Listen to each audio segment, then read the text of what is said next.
Thank you for joining me. Today I'm going to talk about how we can tell if a house is strong by looking at three things, which are that house, the ruler of that house, and the karaka, the significator of that house. They're really, really important.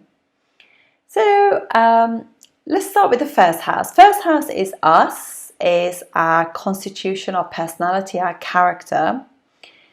And if the first house ruler is strong and the first house is strong, then that's great. But it's even greater if Sun, which is the karaka significator of the first house, that's also strong. So that really shows somebody who is someone to be taken notice of, really, because they know who they are, what their path is, and they have strength to carry out and get results from that house. So that would be, say, for example, if you're Aries ascendant and you have Sun sitting in the first house. So there we are. So you got that is pretty amazing. Sun is the significator of the first house, is exalted in the first house in Aries. And that kind of gives strength to the first house. And if you have the ruler of the first house, Mars, is, say, sitting in Capricorn, exalted, or it's an exchange with the Sun, is sitting in the fifth house, then that's great. Or if it's sitting in a friendly sign as well, that would be good too. Like, for example, in the ninth house, because it's friendly with Jupiter. If you sit in Sagittarius, then it really helps as well. So there you have somebody who is really has got a good, strong constitution, personality, knows self, and very, very motivated to do things to do with themselves, because obviously that's what Aries is all about, Sun is all about as well. That would be the same if you were, say, for example, if you were Gemini ascendant and you had, say, Mercury in the first house, or Mercury exalted in the fourth house in Virgo, or Mercury in the fifth house, which is like friendly with Venus and is sitting in Libra. So that will be a really strong, strong sort of character, strong personality. They know who they are. They are very mercurial, and all of that will be mixed with all the Venusian, Libra and things as well. It'd be lovely. So that's. But I still look at the Sun, because the Sun is a significator of the first house. So for a Gemini ascendant, it's good to look at the first house, and if it's got good aspects or good planets in it, or Mercury is in it, then it's great. So if say, for example, Mercury goes in the fifth house and then Venus goes into the first house, what a lovely exchange between first and fifth house, as we said before. But I still look at the Sun, because it's the significator of the first house. So see what the condition of this the karaka or significator is. For the second house, obviously again you do the same thing. You look at the second house ruler, second house, any aspects, or whatever is going on. But you also look, the second house significator is Jupiter, so you look at Jupiter as well and the condition of Jupiter. For the third house, again, you look at the third house ruler, but you look at Mars as well. And for the fourth house, you look at the moon. Fifth house, you look at Jupiter. Sixth house, you look at Saturn. Seventh house, you will look at Venus. Eighth house, you look at Saturn. Ninth house, Jupiter.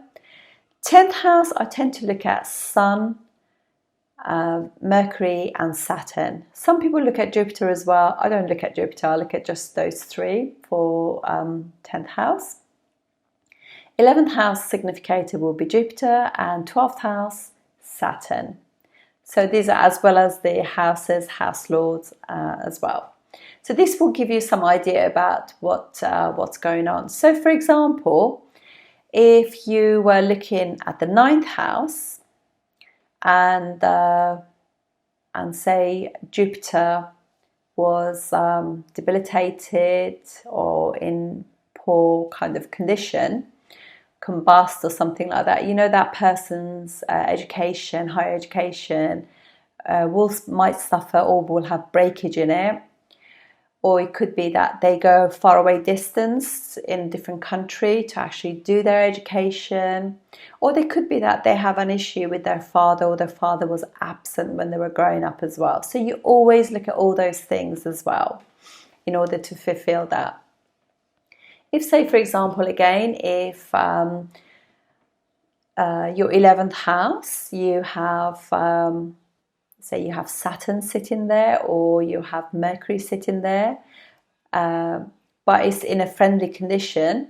But if Jupiter is not in good condition, if Jupiter is again in weak dignity, is sitting, say, in an enemy sign, a Venus sign, or is combust, hemmed or something, there'll be problems in your networks, in groups and gains and things like that. So it'd be good for you to just like be careful of, things like that. You could be burnt by friends or networks you're in, things like that. They'll have some sort of karma with that.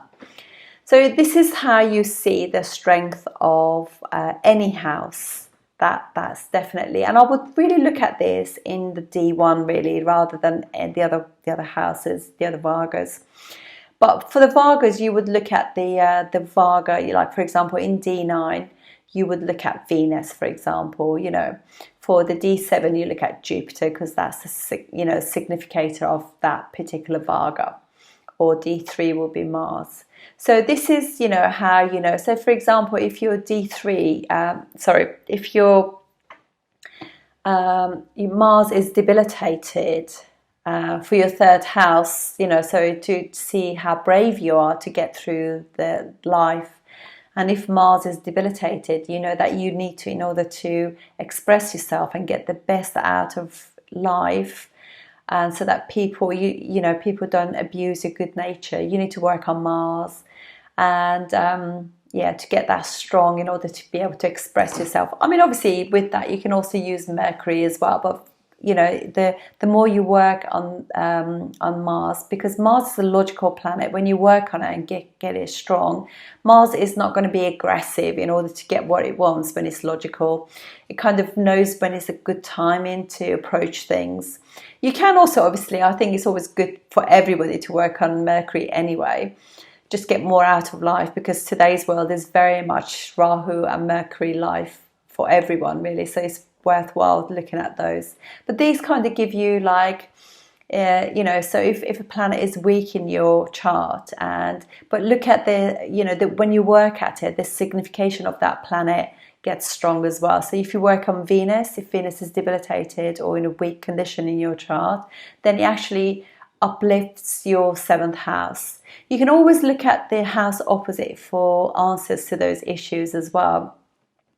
So if you see like Mars is debilitated, that's because it's the karaka is of 3rd house. Then you look at 9th house opposite, work on Jupiter and work on education, through education, further education, and because all of that is like to do. 9th house also psychology, psychotherapy, all those kind of beliefs and everything else. The more you learn, the more you educate yourself, the strength of 9th house will help uplift 3rd house things as well. So for 7th house, you work on yourself. Your 5th house, if it's got issues in the 5th house, you look at the 11th, or vice versa. So that's how you actually work on things. So if you've got problems in the 8th house, you then work on your family and self-value in order to actually uplift those houses. Thank you for watching. I'll see you on the next video. Thank you.